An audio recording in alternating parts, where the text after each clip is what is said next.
We'll have another session to talk about education at kailangan siguro klaruhin yung resolution number 6, yung wording niya about educational institutions. Kasi klaruhin namin na hindi namin nais buksan yung basic education dahil meron na tayong polisiya dyan. Meron tayong international school, meron tayong British school.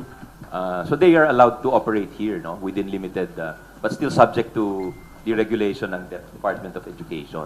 So tinitingnan natin yung higher education dahil dyan parang mabigyan natin ng options yung ating mga kababayan na maaaring hindi nila kaya magpadala ng anak nila sa ibang bansa, pero gusto nila merong benefit ng college degree na accredited ng isang mga mahuhusay na universidad. Kasi ang ginagawa sa ibang bansa ngayon, merong joint degree. Sa Singapore, meron joint degree offered by National University of Singapore and Harvard, National University of Singapore and Yale. So biro mo, 2-in-1 yung degree ng anak natin, di ba? Sa binabayad mo isang tuition, pero ang degree niya is accredited by 2 international institutions. So kahit saan siya pumunta sa mundo, dala niya yon, di ba?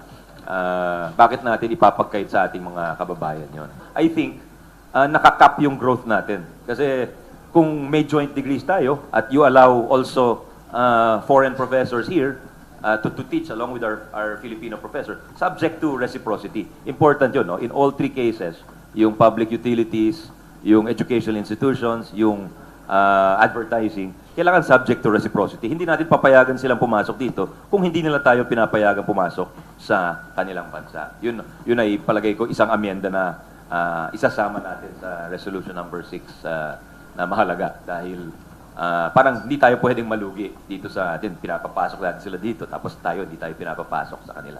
Kailangan both ways, kumbaga 2 ways yung kalsada, di ba?